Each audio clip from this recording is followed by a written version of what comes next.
Hello, beautiful women. I am really happy to be here with you today. Happy pre-Thanksgiving if you're watching this before Thanksgiving, and if not, I hope you had a beautiful Thanksgiving. So I am filming this video as a way to deepen our conversation this month around prana. And as we know, prana, it's your life force. It's your own energy. It's your breath. And it's the way that you can really source yourself coming back home to essence and to your own prana, to your own life force.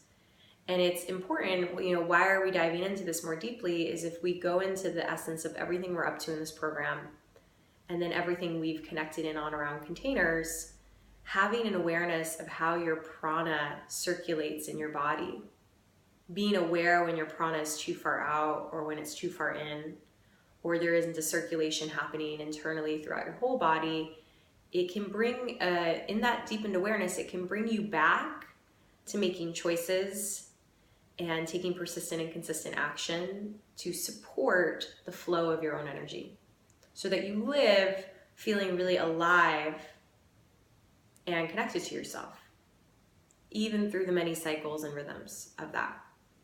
So that's why we're going deeper into prana, and this is actually a really great conversation to be having before Thanksgiving or even as we lead up into the holidays, because often our prana, our own energy, our own breath, life force, can start to get into that cyclone of go, do, be more social, be out there more.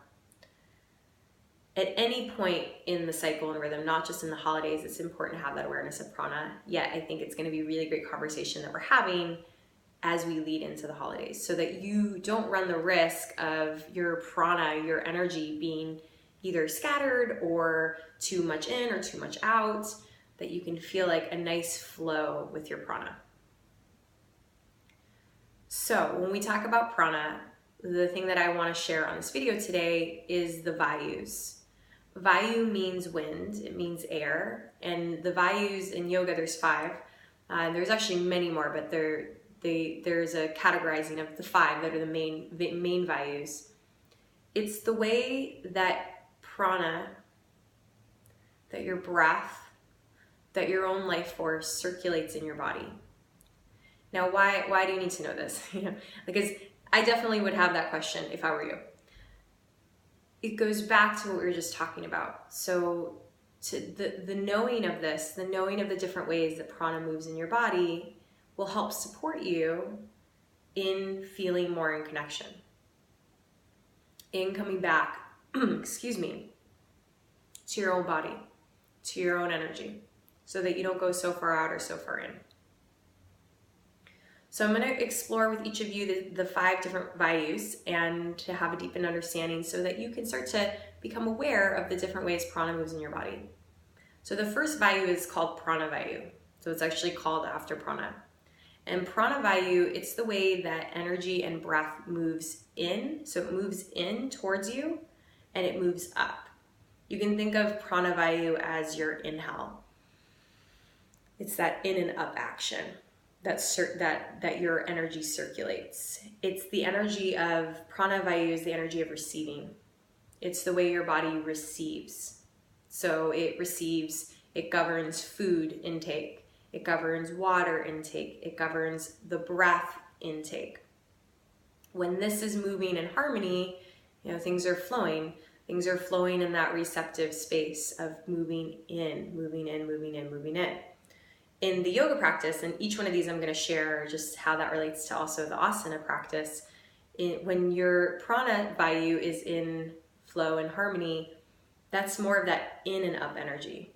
So if you're like in Warrior 2 and you're rooting down, but then there's that rising up, that's the prana vayu at play. Then you have apana vayu, which is A-P-A-N-A, apana. You've heard me say that word in different contexts before. And apana is the opposite of prana. So if prana is that upward moving energy, apana is that downward moving energy. It's the energy that grounds you. It's your exhale. It's the energy, it's the vayu, the way your prana eliminates things from the body. If you have too much prana in, so your prana vayu is imbalanced, Usually, holding in, taking in. Prana, vayu, also imbalance can be anxiety, feeling more the uprising energy. Apana is key. If apana is imbalanced, usually we have problems with elimination. We don't feel rooted or connected to the earth. So apana, you want to have a real clear sense of your energy also moving, your breath, that exhale, that rooting, that grounding. The element of that is earth. So you can think of it, right? Like it makes sense. The apana, it's the earth element. It's that downward moving energy. And how it relates in yoga practice is that rooting down effect when you ground into the earth. Then we have samana. So S-A-M-A-N-A, samana vayu. And samana vayu is the energy of balancing. So it's the way that you balance your air in your body. And it moves from samana, it's very much, if you think of samana, it's like that balancing, that center place. It's housed often in the heart and the solar plexus area. And it helps govern digestion. It helps govern metabolism. So if samana isn't working well, then digestion issues can happen. Metabolism issues can happen. So samana is what really regulates our digestion, our metabolism, and that balance of energy. And it moves from the periphery towards the middle. So it moves from out to in, that balancing in. The element is fire because it's associated with digestion and metabolism, which is the element of fire in our body.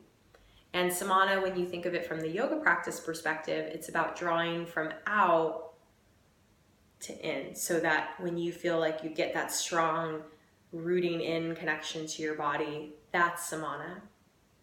So you're starting to see, so up, down, and balancing in the center, periphery in. All these different ways prana moves that you want to have an awareness of, because wind is unpredictable. So we want to have awareness of how wind moves in and out. Then we have udana vayu. Udana, U-D-A-N-A, udana vayu. And udana vayu is expressive energy. It moves upward from the throat. And udana vayu, that prana in your body, is what helps support and governs growth in your body. Renewal, cell renewal, growth, stimulation. It's also responsible for your expression. So it's expressive energy out. Different than prana, because prana, moves in and upward. This one moves up through the throat and more governs growth in that way. It also has an essence of supporting us in standing, speaking with enthusiasm, will. It's very much connected to the space element.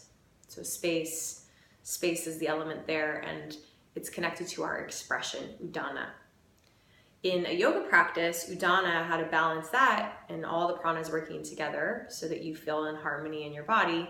Udana would be having that focus, that expression into the dristi. So say you're standing in Warrior 2, you're drawing in that samana, you're inhaling, that's prana, you're exhaling, that's apana, and then the samana, or the udana, would be that focus, that dristi, that expressive energy up, that will, that effort in that.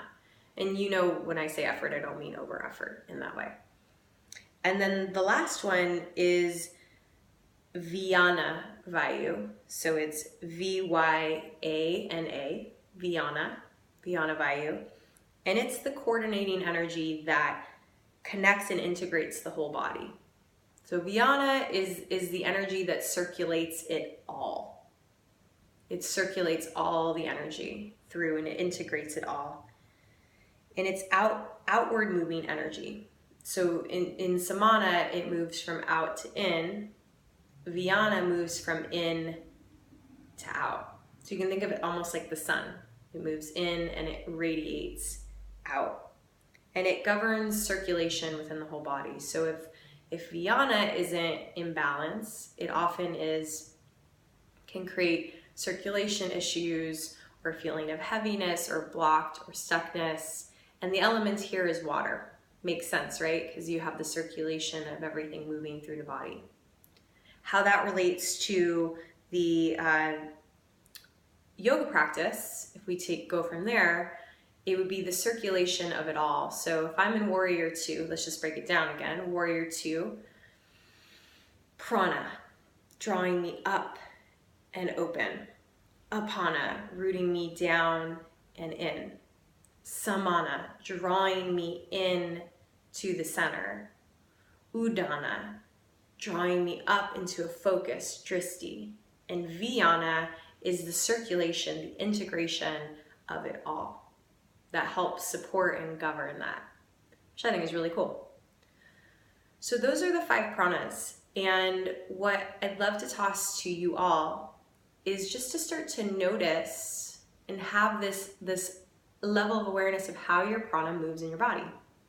So it's not something that you have to over obsess about or overthink about, like, is my apana on track? Is my Vyana, am I circulating at all? Am I not pooping? Is my apana out of balance? So it's not about becoming over-identified or over-obsessed with how your prana is moving. Why I'm inviting this in is that so you can have an awareness that, remember that loop we've talked about, that loop back to yourself. You can have awareness of how your energy is circulating so that you can be most effective with your own prana. You can have the awareness of how your energy moves up, how it moves down, how it draws in, how it draws up and through, and how it circulates out. When you're aware of that, you have more ability to notice when things are not quite on track and then get back onto track with it. So that's what I want to start for now, and you can just be feeling into the awareness of how your prana is moving so that you can better resource yourself in that. All right, lovely ladies, I am wishing you a beautiful Thanksgiving. Again, if you're watching this after Thanksgiving, I'm wishing you a beautiful week, and I will see you, and I'm looking forward to seeing us all back in group session very shortly, very soon. I'm here if you have any questions, and lots of love.